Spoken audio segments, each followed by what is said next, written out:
बहुत बहुत स्वागत है दोस्तों आप सभी का। आज की इस वीडियो में डिस्कस करेंगे क्लास 12th हमारी और सब्जेक्ट है हिस्ट्री। और इसमें हम आपकी सेकंड बुक के चैप्टर नंबर 5 यात्रियों के नजरिए इसके बारे में बात करेंगे। बेसिकली इस चैप्टर से संबंधित एग्जाम के पॉइंट ऑफ व्यू से जितने भी मोस्ट इंपॉर्टेंट क्वेश्चन आंसर निकल सकते हैं, ऐसे क्वेश्चन जो मोस्टली आपके प्रीवियस ईयर एग्जाम्स में पूछे जा चुके हैं, मोस्टली रिपीटेड है, मोस्टली फ्रिक्वेंटली आस्क्ड क्वेश्चन है, उन सभी के बारे में। ठीक है, बेसिकली यहाँ पे हम बात करेंगे जो शॉर्ट क्वेश्चन होते हैं उसके बारे में। ठीक है, तो टोटल यहाँ पे 10 प्लस यानी कि टोटल हमने 12 शॉर्ट क्वेश्चन लिए हैं जो 3 या 4 मार्क्स में आपसे पूछे जाते हैं। और सबसे अहम बात ये है, जितने भी क्वेश्चन रहेंगे उसे मैं आपको हिंदी मीडियम में बहुत अच्छी तरीके से समझाऊंगा। इवन इंग्लिश मीडियम के बच्चों के लिए भी यहाँ पे आंसर प्रोवाइड कर दिए जाएंगे। ठीक है, तो सभी बच्चे इस वीडियो को कंप्लीटली जरूर देखें। अच्छा, अब एक चीज, बेसिकली आपका ये जो चैप्टर नंबर 5 है ये कंप्लीटली बेस्ड है टोटल जो 3 यात्री हैं उसके बारे में। ठीक है, जिसमें से पहला यात्री है अल-बिरूनी। ठीक है, तो इसमें से दूसरा यात्री आ जाता है इब्न बतूता, और जो तीसरा यात्री है वो आ जाता है फ्रांसवा बर्नियर, इस तरह से। ठीक है, तो अल-बिरूनी से संबंधित 3 या 4 इंपॉर्टेंट क्वेश्चन है, इब्न बतूता से संबंधित 2 या 3 इंपॉर्टेंट क्वेश्चन है जो शॉर्ट क्वेश्चन है, और बर्नियर से संबंधित 4 से 5 इंपॉर्टेंट क्वेश्चन। ठीक है, तो टोटल मिला के देखें तो 12 इंपॉर्टेंट क्वेश्चन यहाँ पे हमने निकाले हैं जो कि मोस्टली आपसे इस चैप्टर से पूछे ही जाते हैं। ठीक है, शुरुआत करते हैं।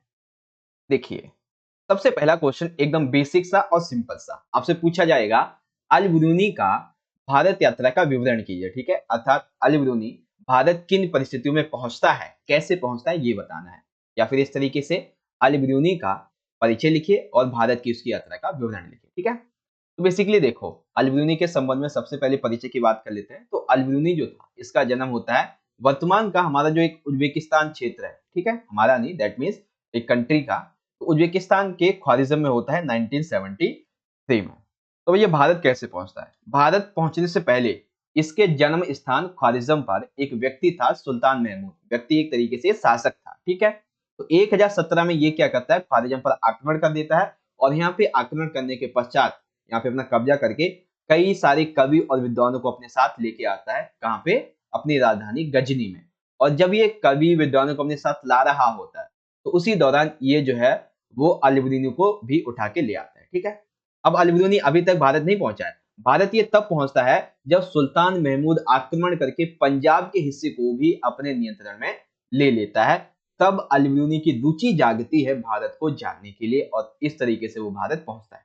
और भारत पहुंचने के पश्चात अल-बिरूनी ने अपना बहुत सारा समय, अपने बहुत सारे साल जो थे वो ब्राह्मणों के साथ में, पुरोहितों के साथ में और कई अन्य भाषाओं के विद्वानों के साथ में बिताए। इसकी वजह से उसे संस्कृत, धर्म, दर्शन इन सभी का ज्ञान प्राप्त हुआ। उसके लिखने के समय यात्रा वृत्तांत अरबी साहित्य का हिस्सा बन चुके थे।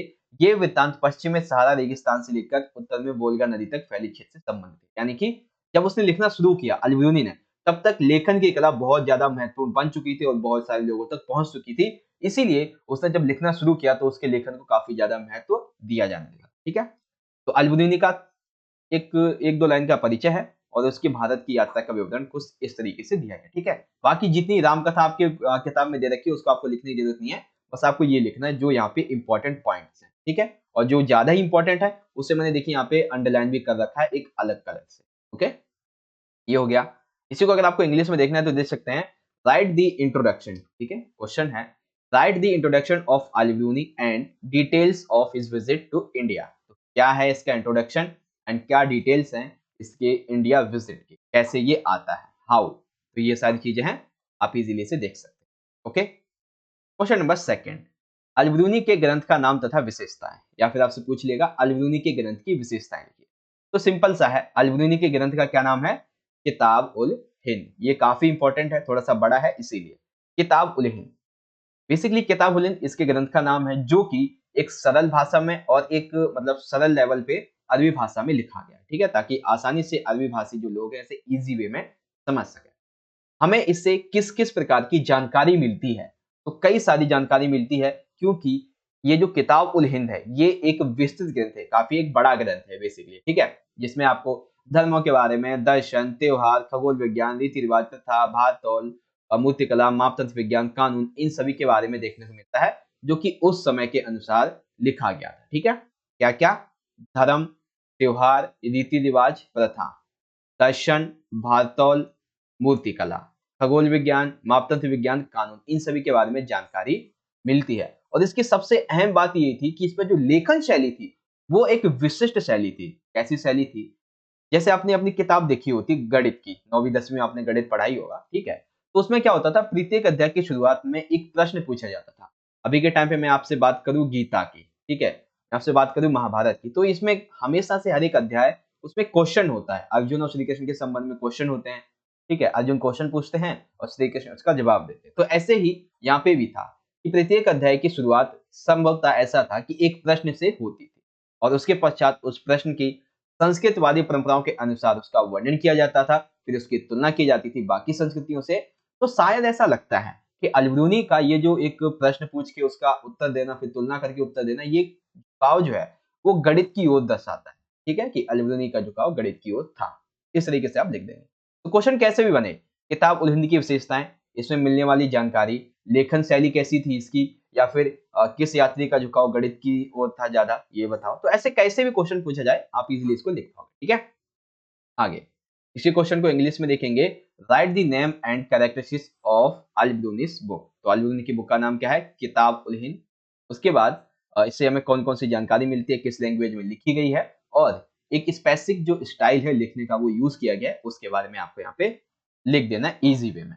ओके, तो क्वेश्चन नंबर सेकंड आपको समझ में आ गया इजी वे में। ओके, क्वेश्चन नंबर थर्ड काफी सिंपल सा है, एकदम सिंपल भाषा में आपको समझा दूंगा। अल-बिरूनी को भारतीय समाज को समझने में कौन सी बाधाएं आई तथा उसने उन पर कैसे विजय प्राप्त की, ठीक है? तो क्या बाधाएं उसके सामने आती हैं और विजय कैसे पाता है? तो सबसे पहली बाधा तो ये आती है कि अल-बिरूनी संस्कृत, अरबी, फारसी काफी भिन्न थी। अर्थात अल-बिरूनी जो भी पढ़ा लिखा था, ठीक है, जिस भाषा को भी पता जानता था, उसके संबंध में संस्कृत, अरबी और फारसी बहुत ही ज्यादा उसे भिन्न लग रही थी, ठीक है? इसमें विचार, सिद्धांत, ये एक भाषा से दूसरी भाषा में इसको समझना, उसको अनुवाद करना, इसके लिए आसान कार्य नहीं था। तो ये इसकी पहली बेसिकली बाधा थी, पहली समस्या थी। दूसरी समस्या ये थी कि धार्मिक अवस्था प्रथा में भिन्नता, अर्थात धर्म के लेवल पर भारत में बहुत सारी विभिन्नताएं देखने को मिलती थी। और तीसरा था अवरोध, यानी कि तीसरा अवरोध था अभिमान, अर्थात लोगों को ज्ञान देना दूसरे के लिए, अब उसके कार्य के लिए वो अपने आप को अभिमानित, यानी कि उसे अपना अपमान समझते थे, उन्हें अभिमान था कि हमारे पास ज्ञान है, हम किसी को नहीं देंगे, ऐसा कुछ था, ठीक है? तो इसीलिए अल-बिरूनी ने किस तरीके से इन बाधाओं पर विजय पाई? तो विजय इस तरीके से पाई, उसने जो भी ब्राह्मण के द्वारा रचित कृतियां थी, ब्राह्मण पर नहीं बल्कि ब्राह्मणों के द्वारा रचित जो कृतियां थी, जो भी साहित्य वगैरह थे, उन पर आश्रित हुआ। अब इसीलिए उसने भारतीय समाज को समझने के लिए वेद, पुराण, भगवत गीता, पतंजलि की कृति, मनुस्मृति आदि का सहारा लिया था, ठीक है? क्या क्या बाधाएं आती हैं? अनुवाद करना, ठीक है, बहुत सारी धार्मिक विभिन्नताएं थी, अभिमान था इनका, तो ये विभिन्न बाधाएं थी। और कैसे यहाँ पे उसने विजय पाई? तो अन्य परिपाटियों का सहारा लेके, ठीक है? ये एकदम सिंपल सा क्वेश्चन का आंसर हो गया। अब इसी को अगर आपको इंग्लिश में समझना है तो देख सकते हैं, what were the objectives faced by Al-Biruni in understanding the Indian society and how overcome them. क्या-क्या वो चीजें हैं, इजीली आप यहाँ पे देख सकते हैं। ओके, अभी तक 3 क्वेश्चन आपको अल-बिरूनी के बारे में मैंने समझा दिए हैं। कोई भी क्वेश्चन, डाउट वगैरह हो आपका तो आप हमें इंस्टाग्राम पे मैसेज कर सकते हो, ये हमारी आईडी है। और टेलीग्राम ग्रुप को आप सभी बच्चे ज्वाइन जरूर करें, क्योंकि यहाँ पे आपको डेली बेसिस पे कुछ ना कुछ नए अपडेट्स वगैरह मिलते रहते हैं। और वीडियो के एंड में कमेंट बॉक्स में आप अपना फीडबैक जरूर दीजिएगा कि आपको समझ आया है या नहीं। कोई डाउट, कोई क्वेश्चन हो तो पूछ लीजिए। चैनल पे पहली बार आए हैं तो सब्सक्राइब भी कर लीजिएगा। अल-बिरूनी के संबंध में क्वेश्चन नंबर 4, अल-बिरूनी का जाति व्यवस्था के प्रति क्या दृष्टिकोण था, ठीक है? अल-बिरूनी ने भारत में जाति व्यवस्था को लेकर क्या बताया, क्या बात कही उसने, ठीक है? तो अल-बिरूनी जो था, इसने कहा कि जाति व्यवस्था जो है, ये जो जैसे 4 वर्ण हमारे भारत में थे, ऐसी जाति व्यवस्था केवल भारत में ही नहीं है, बल्कि और भी कई देशों में, जिसमें से फारस वो एक अन्य देश था। अर्थात फारस में भी 4 वर्ग हुआ करते, जैसे भारत में कितने थे? 4 वर्ग थे, ब्राह्मण, क्षत्रिय, वैश्य और शूद्र। तो ऐसे ही फारस में भी 4 वर्ण थे। एक तो था घुड़सवार और शासक वर्ग, दूसरा था भिक्षु तथा पुरोहित वर्ग, तीसरा था वैज्ञानिक, चिकित्सक, खगोल शास्त्री वर्ग, और एक था किसान और जो अन्य शिल्पकार थे, एक ऐसा वर्ग, ठीक है? तो मतलब अल-बिरूनी कहता है कि जाति व्यवस्था जो वो केवल भारत में ही नहीं है, बल्कि बहुत सारे देशों में, ठीक है? बट यहाँ पे वो जाति व्यवस्था के ये जो वर्ण है, इसको जरूर स्वीकारता है, लेकिन वो इस बात को कतई नहीं मानता है कि अपवित्रता जो है ये फैली हुई है। अर्थात कोई भी व्यक्ति जो एक बार अपवित्र हो गया है, या फिर आपको सभी को पता है जो भी शुद्र हुआ करते थे, ठीक है? शुद्र कह लो या फिर जो चांडाल हुआ करते थे, ये वापस से कभी भी क्षत्रिय या फिर वैश्य नहीं बन सकते थे, या भी कुछ भी नहीं बन सकते थे। अर्थात ब्राह्मणों के अनुसार ये एक बार अपवित्र हो गए हैं, तो अब कभी भी ये पवित्र नहीं हो सकते, ठीक है? तो इसीलिए अल-बिरूनी कहता है जाति विस्तार ठीक है, अच्छी बात है, हर जगह होती है, लेकिन ये जो अपवित्रता का सिद्धांत है, ये गलत है। अल-बिरूनी लिखता है कि हर एक वो वस्तु जो अपवित्र हो चुकी है, वो अपनी पवित्रता को कुछ कार्यों के द्वारा पुनः प्राप्त कर सकती है। जैसे कि वो उदाहरण देता है, जैसे सूर्य जो है, वो हवा को स्वच्छ करता है और समुद्र में नमक पानी को गंदा होने से बचाता है। अर्थात देखो, यहाँ पे क्या कह रहे हैं, सूर्य जो है वो क्या करता है, हवा को स्वच्छ करता है। अगर हवा गंदी हो चुकी है, उसमें बदबू आ रही है, अगर आप बेसिकली टेरेस पे जाते हो या फिर छत पे जाते हो, तो हवा आपको काफ़ी ताज़ी-ताज़ी मिलती है, ठीक है? तो सूर्य की रोशनी हवा को स्वच्छ कर देती है। समुद्र में जो नमक है, वो पानी को गंदा होने से बचाता है। आप एक चीज़ देखना, एक तालाब देख लेना, ठीक है? उस तालाब में पानी डाल दोगे, तो आपको कुछ 2-4 महीने बाद वो पानी बहुत ज़्यादा गंदा देखने को मिलेगा, ठीक है? और वो चलता भी नहीं है, इसीलिए भी होता है। लेकिन समुद्र में जो नमक होता है, इसीलिए समुद्र का पानी काफ़ी खारा होता है, क्योंकि जो नमक है, वो समुद्र के पानी को काफ़ी हद तक गंदा होने से बचाता है, ठीक है? तो ये सारी चीज़ें हैं। उसके अनुसार, अल-बिरूनी के अनुसार, जाति व्यवस्था में अपवित्रता की अवधारणा प्रकृति के नियमों के खिलाफ है। अर्थात प्रकृति के नियम के अनुसार अपवित्र वस्तु भी पवित्र हो सकती है, ठीक है? लेकिन ब्राह्मणों के अनुसार ये अपवित्र का सिद्धांत गलत है, क्योंकि अगर ये सिद्धांत यहाँ पे रहता है, तो पृथ्वी पर जीवन संभव ही नहीं होगा, ऐसा कहा, ठीक है? तो ये कुछ कहानी है अल-बिरूनी की जाति व्यवस्था के विवरण के बारे में, ओके? इसी को इंग्लिश में देखना है तो देख सकते हैं, what was the description of Al-Biruni's towards caste system. तो क्या डिस्क्रिप्शन है अल-बिरूनी का कास्ट सिस्टम के टुवर्ड्स? तो यहाँ पे आप देख सकते हैं easily, caste system according to Al-Biruni, okay? अब आता है क्वेश्चन नंबर 5। अब यहाँ पे हमारा जो दूसरा यात्री है इब्न बतूता, उसकी शुरुआत हो जाती है, ठीक है? तो इब्न बतूता का परिचय आपको लिखना है और भारत की उसकी यात्रा को दर्शाना। आइए समझते हैं। इब्न बतूता का जन्म बेसिकली मोरक्को के तेंजियार में होता है। इसकी किताब रिहल्ला होती है और ये एक वृत्तांत अरबी भाषा में लिखा गया था। देखो, बहुत सारी चीजें आपको मैंने समझा दी है के बारे में। अगर ये क्वेश्चन 8 मार्क्स में पूछा जाएगा ना, तो भी आप ये पूरे पॉइंट लिख देना, सारे मार्क्स मिल जाएंगे आपको, ठीक है? सबसे पहले परिचय, जन्म। बेसिकली इसका जन्म मोरक्को के तेंजियार में होता है और इसकी जो ग्रंथ है, इसका जो किताब है, उसका नाम है रिहल्ला। और ये रिहल्ला किताब जो है, वो अरबी भाषा में लिखी गई है, यानी इसका वृत्तांत अरबी भाषा में लिखा है, ठीक है? तो एक ही लाइन में मैंने आपको 3-4 पॉइंट बताए हैं, इसीलिए आपको लग रहा होगा, अरे इतना छोटा पॉइंट है, क्या याद रखेंगे? लेकिन इसमें आपको 3 पॉइंट एक साथ पता चल रहे हैं, जन्म, ग्रंथ और भाषा उसकी, ठीक है? उसके बाद दूसरा, जब ये भारत आता है, तो भारत आने से पहले ये बहुत जगह की यात्रा करते हैं। जैसे इब्न बतूता मक्का जाता है, सीरिया जाता है, इराक, फारस, ओमान, अफ्रीका, ऐसे बहुत सारे क्षेत्रों की ऑलरेडी यात्रा कर चुका होता है, ठीक है? फिर वो मध्य एशिया के रास्ते होते हुए इब्न बतूता 1333 में पहुंचता है सिंध। कहाँ पे पहुंचता है? सिंध पहुंचता है। और फिर सिंध से इसे पता चलता है कि दिल्ली के एक सुल्तान है, मोहम्मद बिन तुगलक, इन्हें कला की बहुत ज़्यादा परख है, कला के काफ़ी ज़्यादा दीवाने हैं।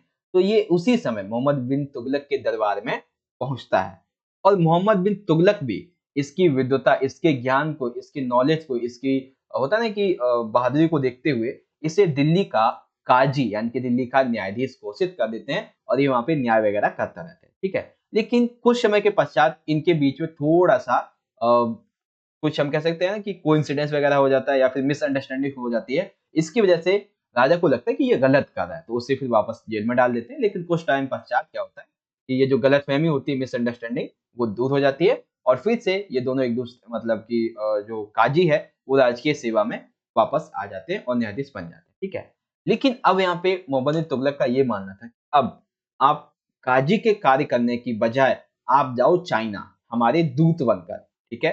तो दूत के रूप में मोहम्मद बिन तुगलक ने इब्न बतूता को भेजा 1342 में, कहाँ पे? चाइना में, ठीक है? उसके बाद इसकी वापसी, मतलब ये जो था अपने जन्म स्थान मोरक्को के तेंजियार में जाने के लिए 1347 में घर वापस जाने का निश्चय कर लेता है, ठीक है? अब इसमें 1-2 पॉइंट अगर 8 मार्क्स में आएगा तो आप ये भी लिख सकते हो कि जब ये यात्रा करता था, ठीक है? तो यात्रा के दौरान इसे घर की याद सताती थी और लोग बीमार पड़ जाता था ये, ठीक है? और कई बार जो है लोग इसे लूट लिया करते थे, बहुत इसके यात्रियों को, काफी लोगों को मार भी दिया करते थे। तो यात्राएं करना काफी कठिन था। इसीलिए इब्न बतूता को एक जिद्दी यात्री भी कहा जाता है। तो इब्न बतूता को जिद्दी यात्री क्यों कहा जाता है, जो भी मैंने बताए हैं पॉइंट, उसको आप लिखेंगे। ठीक है, तो ये आपको समझ में आ गया इब्न बतूता का परिचय और उसकी भारत यात्रा का विवरण, एकदम सिंपल पॉइंट में। ओके, अब इसी को अगर आपको इंग्लिश में देखना है तो देख सकते हैं।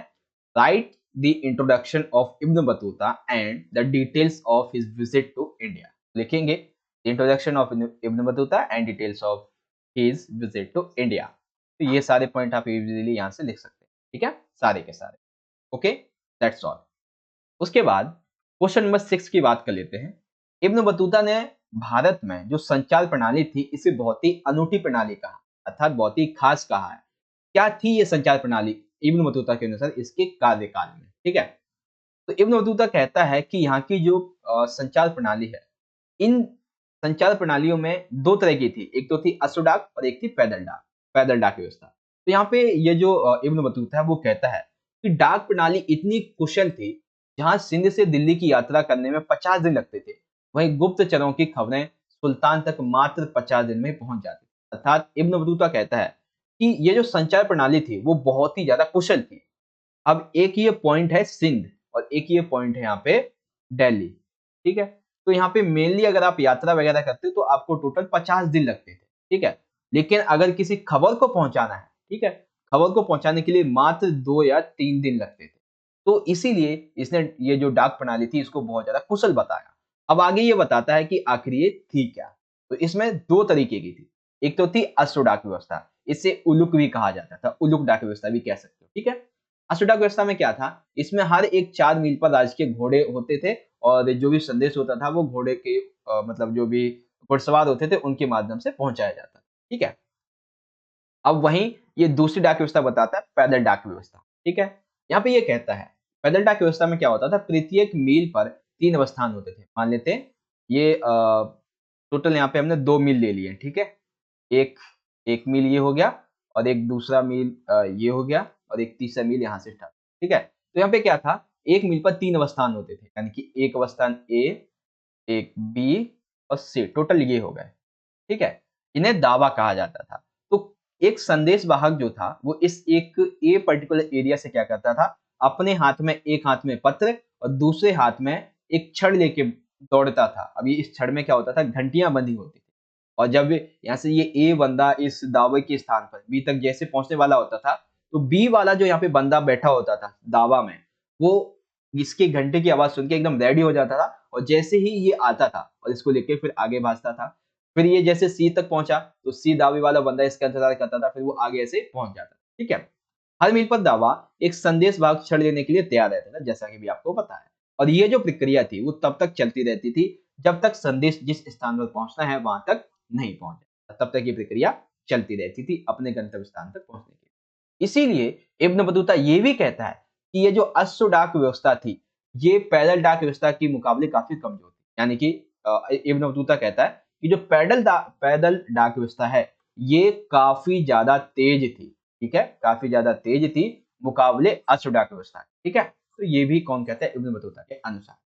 तो आपको समझ में आ गया इब्न बतूता के अनुसार संचार प्रणाली की भारत में जो अनूठी प्रणाली है वो क्या थी, अश्व डाक, पैदल डाक, ये सारी। ओके, अब इसी को अगर आपको इंग्लिश में देखना है तो देख सकते हैं। According to Ibn Battuta India's communication system was a unique explain. कैसे ये एक यूनिक कम्युनिकेशन सिस्टम है वो इजीली आप यहां से रीड आउट कर सकते हैं। ओके, वेल क्वेश्चन नंबर 7 की बात करते हैं। 7 में हमसे पूछा गया बच्चों कंसा वर्नियर का परिचय। देखो इब्न बतूता के बारे में टोटल यहाँ पे आपको 2 क्वेश्चन बताए, क्योंकि इससे संबंधित 2 जो क्वेश्चन है वो आपके 8-8 मार्क्स में बनेंगे, तो उसी में आपको नेक्स्ट वीडियो में समझाऊंगा। ठीक है, कंसा वर्नियर का परिचय तथा उसकी भारत यात्रा का विवरण। तो जैसा कि हमने अल-बिरूनी का देखा है, इब्न बतूता का देखा, वैसे कंसा वर्नियर का। फ्रांस का रहने वाला ये एक चिकित्सक था, ये राजनीतिज्ञ भी था, दार्शनिक भी था और इतिहासकार। ये एक ऐसा व्यक्ति है फिरोज बनिया जिसके पास बहुत सारी विद्वताएं हैं। ये एक चिकित्सक भी था, राजनीतिज्ञ भी, दार्शनिक भी और इतिहासकार।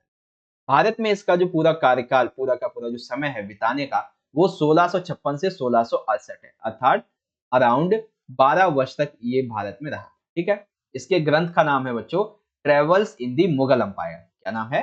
Travels in the Mughal umpire. अब क्वेश्चन आपसे ये भी पूछा जा सकता है कि फ्रांसुआ बर्नियर मुगल दरबार से नजदीक रूप से कैसे जुड़ा हुआ था। ठीक है, वेल आपको आंसर इसी के अंदर में ही मिलेगा, लेकिन अलग से पूछा जाएगा तो मैं बता। ठीक है, तो बेसिकली फ्रांसुआ बर्नियर जो था वो भारत में जब सम्राट होता है शाहजहां, ठीक है, सम्राट शाहजहां, इसका पुत्र होता है, सबसे बड़ा पुत्र जिसका नाम होता है दादा शिकोह, ये किसी बीमारी से ग्रस्त होता है, तो इसी के चिकित्सक के रूप में ये भारत आता है। वैसे तो ये बेसिकली जितने भी यात्री थे वो यहाँ पे आए थे अवसर के रूप में, ठीक है, लेकिन सभी को इन अवसरों को पूर्ण करने के लिए किसी राजा के दरबार में जाना जरूरी था, तो इसीलिए ये गया शाहजहां के पुत्र दारा शिकोह के चिकित्सक के रूप में। फिर ये एक मुगल दरबार में बेसिकली एक अर्मेनियाई अमीर दानिशमंद खान के साथ एक बुद्धिजीवी और वैज्ञानिक के रूप में भी रहा, अर्थात चिकित्सक के रूप में भी रहा, एक बुद्धिजीवी और एक वैज्ञानिक के रूप में भी रहा था। तो ये सारे पॉइंट आप लिख देंगे कि इस तरीके से वो जुड़ा हुआ, ठीक है। ये जो फ्रांसुआ बर्नियर था, इसने भारत में जो भी देखा, जो भी कुछ भी ये देखता था, तो उसकी तुलना ये हमेशा यूरोप से करता था और कहता था भारत में जो भी स्थिति है वो बहुत ही ज्यादा दयनीय है मुकाबले यूरोप के। ठीक है, यूरोप में बहुत अच्छा है, भारत में अच्छा नहीं है। इसने मुगल कालीन भारत की तुलना उस समय का जो यूरोप था उससे की थी और यूरोप को श्रेष्ठ बताया था। ये भारत में जो भी देखता, महसूस करता, उसको एक क्रम के अनुसार लिखता था और उसके पश्चात फिर पश्चिमी दुनिया से तुलना करके कहता कि पश्चिमी दुनिया इस तरीके से ये बड़ी है और भारत की दुनिया इस तरीके से निम्न कोटि की है, यूरोप को श्रेष्ठ बताता। और बेसिकली ये तीनों पॉइंट हैं तो एक ही, बट अगर आपके पूछा जाएगा तो थोड़ा बड़ा करके तो आप इसको तोड़ सकते हो ऐसे, है ना, ये चीज थी। तो फ्रांसुआ बर्नियर की भारत की यात्रा का विवरण क्या है और इसके जन्म का परिचय क्या है, इजीली आप यहाँ से रीड आउट कर सकते हैं और मैंने आपको समझा भी। ओके, वेल आपको ये समझ में आ ही गया होगा फ्रांसुआ बर्नियर का परिचय तथा उसकी भारत भारत यात्रा का विवरण। ओके बच्चों, चलिए इसी क्वेश्चन को अगर आपसे इंग्लिश में पूछा जाएगा तो देख सकते हैं, write the introduction of François Bernier and Francis क्या है ये, François Bernier and details of his visit to India. लिख देंगे फ्रांसुआ बर्नियर का इंट्रोडक्शन एंड उसकी डिटेल्स क्या है, विजिट जब ये विजिट करता है इंडिया की तरफ। ठीक है, तो ये सारे पॉइंट हैं। Okay, question number 7 complete. आगे देखते हैं। क्वेश्चन नंबर 8 है बर्नियर के ग्रंथ की विशेषता है। तो बर्नियर का ग्रंथ कौन सा है? बर्नियर का ग्रंथ है Travels in the Mughal umpire. ठीक है, अब इसकी विशेषताएं क्या है, देखो रिहल्ला की हमने देख ली थी, अब इसी तरीके से आपसे बर्नियर के ग्रंथ की भी पूछी जा सकती है। इब्न बतूता के ग्रंथ की कुछ खास विशेषता नहीं है, इसीलिए वो क्वेश्चन नहीं दिया गया था। तो बर्नियर के ग्रंथ का नाम है Travels in the Mughal empire.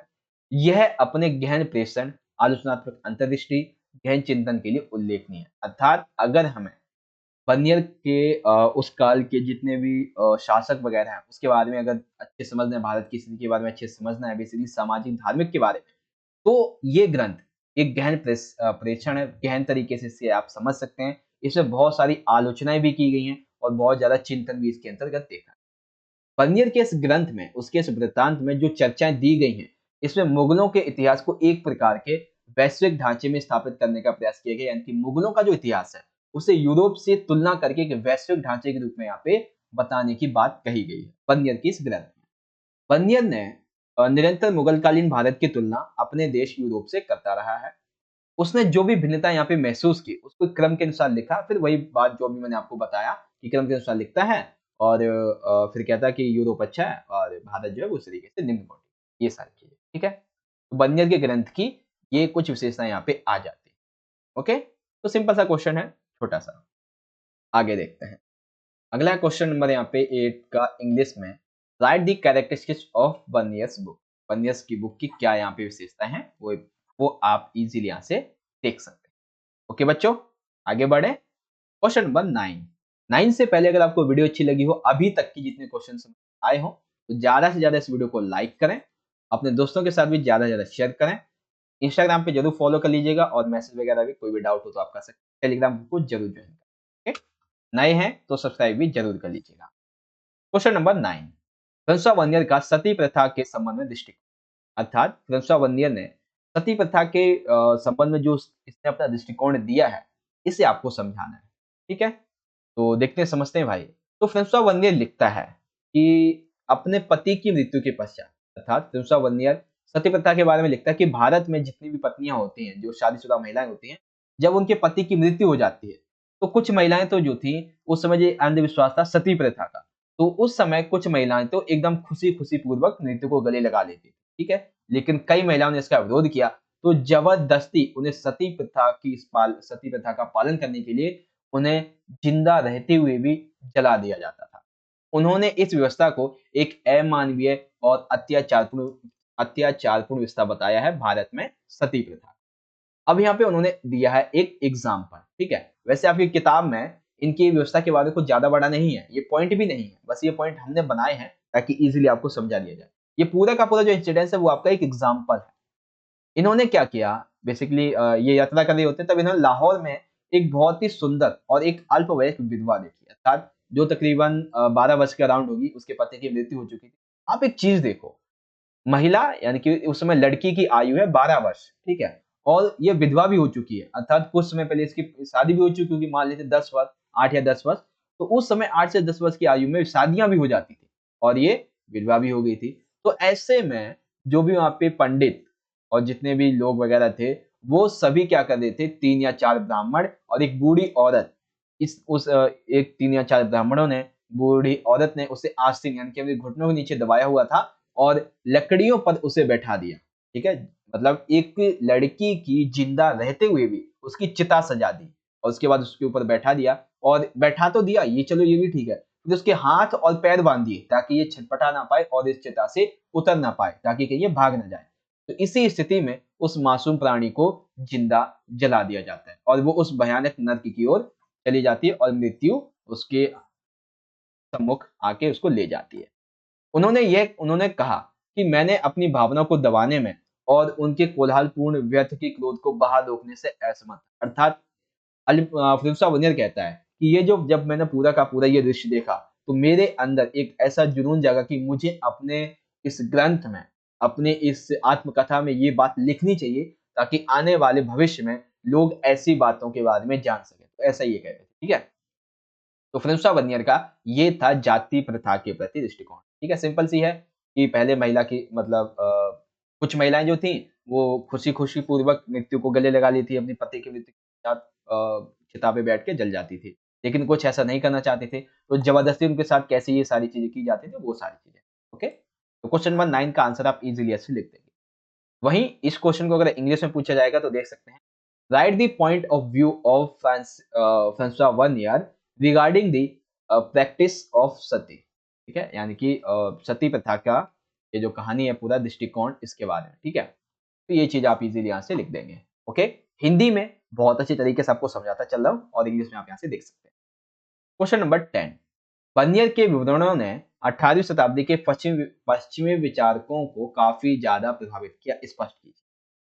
तो यहाँ पे जब बात की जाएगी, देखो क्वेश्चन को थोड़ा ध्यान से समझना, यहाँ पे कहा गया कि बर्नियर के जो विवरण थे, इसने 18वीं शताब्दी में जो पश्चिमी विचारक थे इसको प्रभावित किया। तो इसमें आपको सिर्फ और सिर्फ एक व्यक्ति के बारे में बताना है, मोंटेस्क्यू के बारे में, ठीक है? आपने क्वेश्चन मोस्टली बच्चों को ये पता भी नहीं होगा। अभी आपके जो 3 क्वेश्चन आने वाले क्वेश्चन 10, 11 एंड 12, इसके बारे में बच्चों को बहुत कम पता होगा, ठीक है? ध्यान से समझिएगा। तो सबसे पहले है मोंटेस्क्यू। एक फ्रांसीसी दार्शनिक था मोंटेस्क्यू, इसने फ्रांसवा बर्नियर का जो वृत्तांत था, ठीक है? इसका उपयोग किया प्राच्य निरंकुशवाद के सिद्धांत के रूप में उसको विकसित करने के लिए। ये कहता है कि एशिया प्राच्य अथवा उससे पूर्व का, तो ये कहता है कि एशिया में जो शासक हैं वो अपनी प्रजा के ऊपर निर्वाध प्रभुत्व का उपभोग करते हैं, अर्थात बिना किसी बाधा के अपनी मनमर्जी के अनुसार जो जनता है उस पर अपना प्रभुत्व थमाते हैं, जमाते हैं, जिससे दासता और गरीबी की स्थितियों में रखा जाता है। इसकी वजह से वो लोग दास की स्थिति में और बहुत ही ज्यादा गरीब स्थिति में रहने को मजबूर होते हैं। राजा और उसके अमीर वर्ग को अगर हम छोड़ दें तो प्रत्येक व्यक्ति का मुश्किल जीवन जो था वो बहुत ही मुश्किल, ठीक है? अर्थात मोंटेस्क्यू के बारे में क्या लिखोगे कि ये एक फ्रांसीसी दार्शनिक था और इसने फ्रांसवा बर्नियर का वृत्तांत का उपयोग किया प्राचीन निरंकुशवाद के सिद्धांत को विकसित करने के लिए। ये कहता है कि एशिया में जितने भी शासक हैं वो अपनी प्रजा पर अपने अकॉर्डिंग अपने स्वार्थ के अकॉर्डिंग उनका उपयोग करते हैं, जिसकी वजह से जो लोग हैं मोस्टली वो दास के रूप में, गरीबी के रूप में रहने के लिए मजबूर हो जाते हैं। केवल और केवल राजा और उसके अमीर वर्ग को अगर हम छोड़ दें तो यही बेसिकली ज़्यादा उपभोग उपभोग करते हैं, इनकी ज़िंदगी अच्छी थी वहीं जितने भी अमीर और दास लोग सॉरी जितने भी दास और गरीब लोग थे उनकी स्थिति बहुत ही ज्यादा कमजोर थी, खराब थी। बस ये बताया इसने, ठीक है। तो ये सारी चीजें थी कि प्राचीन निरंकुशवाद के सिद्धांत को विकसित किया था, ठीक है। ये क्वेश्चन को इंग्लिश में पूछा जाएगा तो ऐसे पूछ लेंगे, Bernier's description influenced western thinkers from the 18 century. तो क्या था, कौन था वो? मॉन्टेस्क्यू। और कौन सा वो सिद्धांत था वो आप इजिली, ओके। अब इसी संबंध में एक और क्वेश्चन बनेगा, 19वीं शताब्दी में पॉल मार्क्स के द्वारा बताई गई एशियाई उत्पादन शैली का वर्णन करें। ध्यान से समझो, 19वीं शताब्दी में पूछा गया है कि कॉल मार्क्स ने जो एशियाई उत्पादन शैली का सिद्धांत दिया था, आपको इसका वर्णन करना, ठीक है। तो देखते हैं भाई कैसा सिद्धांत था, क्या इसमें बताया गया था। तो कॉल मार्क्स यहाँ पे तर्क देते हैं कि भारत हो या फिर अन्य एशियाई देश हो, ये हमेशा से उपनिवेशवाद बने रहे, ठीक है। लेकिन उपनिवेशवाद से पहले अधिशेष का अधिग्रहण राज्य द्वारा होता था, अर्थात जब यहाँ पे अंग्रेजों का शासन नहीं था, तो उससे पहले यहाँ पे जो भी अधिशेष अर्थात जो भी टैक्स वगैरह होता था वो सीधा सीधा राज्य के द्वारा प्राप्त कर लिया जाता था। इसकी वजह से एक ऐसे समाज का उद्भव हुआ जो बड़ी संख्या में स्वायत्त तथा आंतरिक रूप से समतावादी ग्रामीण समुदाय से बना था। अर्थात ये जो राज्य का जब अधिग्रहण होता था, अर्थात अधिशेष का अधिग्रहण होता था, तो इससे एक ऐसे समाज का उद्भव हुआ जो बहुत ही बड़ी संख्या में स्वतंत्र होता था और आंतरिक रूप से जो भी ग्रामीण समुदाय थे इन्हीं से बना हुआ होता। इन ग्रामीण समुदायों में इन ग्रामीण समुदायों पर किसका अधिकार होता था, किसका नियंत्रण होता था? जो भी राजा होते थे उनके दरबार। और जब तक अधिशेष की आपूर्ति निर्विघ्न, यानी कि जो भी अधिशेष जो भी टैक्स था वो पूरी तरीके से जब तक राजा तक पहुंचता रहता था, तब तक राजकीय दरबार जो था वो इन ग्रामीण समुदायों पर जो टैक्स राजा को पहुंचाते थे उन पर इनकी कृपा बनी रहती थी। और जैसे ही निष्क्रिय होते थे वैसे ही इनको ग्रामीण समुदाय को निरस्त करके एक नया समुदाय बना दिया जाता, ठीक है। तो ये चीज, तो ये है एशियाई उत्पादन शैली का सिद्धांत, सिंपल सा है। इस तरीके से आपसे देख सकते हैं, बस ये टेक्स्ट के बारे में आपको समझाना। वहीं अगर आपको इंग्लिश में देखना है तो देख सकते हैं, describe the theory of Asiatic mode of production put forward by Karl Marx in the 19th century. Karl Marx के अकॉर्डिंग एशियाई प्रोडक्शन जो शैली है उसके बारे में आप यहाँ से देख सकते हैं, ठीक है। तो यहाँ पे हो चुके हैं हमारे टोटल 32 मिनट और सबसे आखिरी क्वेश्चन है, थोड़ा सा बड़ा क्वेश्चन है, ध्यान से समझिए। भूस्वामित्व पर फ्रांसवा वर्नियर के विचार लिखिए, ठीक है, काफी इंपॉर्टेंट है। ये क्वेश्चन आपका 8 मार्क्स में भी आपसे पूछा जा सकता है, ठीक है, 8 मार्क्स में भी, कि भूस्वामित्व पर फ्रांसवा वर्नियर के विचार। ध्यान से समझेंगे। बेसिकली फ्रांसवा वर्नियर जो था वो भूमि पर निजी स्वामित्व को अच्छा मानता था। निजी स्वामित्व रहेगा तो राजा का भी अच्छा भला अच्छा होगा और जनता का। बर्नियर कहता है कि बर्नियर के अनुसार भारत और यूरोप के बीच में एक सबसे बड़ी जो विभिन्नता थी वो यही थी कि भारत में निजी भूस्वामित्व जो है ये नहीं था। क्यों नहीं था? क्योंकि यहाँ पर भूमि जो थी उस पर पूरे का पूरा स्वामित्व किसका होता था? राज्य का होता था। और उसके निवासी जो थे उसके लिए ये कहानी काफी ज्यादा हानिकारक होती, ठीक है। तो क्या कहता है फ्रांसवा बर्नियर? ये कहता है भाई कि निजी स्वामित्व जो है भूमि पर ये अच्छा है, लेकिन भारत में ऐसा नहीं था क्योंकि यहाँ पे स्वामित्व किसका था? राजा का था। और वो कहता है कि ऐसा होना उसकी जनता के लिए और खुद उस राजा के लिए भी सही नहीं था। ऐसा बेसिकली उसे इसलिए लगा क्योंकि उसे ऐसा लगता था कि मुगल साम्राज्य में जितने भी सम्राट थे, शासक थे, वो सारी भूमि के स्वामी थे जितने भी उन पर कब्जा कर रखा था, जो इसे फिर अपने अमीरों के बीच में बांट देते थे। उसके बाद जो भी परिणाम निकलते थे वो काफी अनर्थकारी होते। अब क्या परिणाम निकलते हैं इसके राजकीय भूस्वामित्व के, इसको समझिए।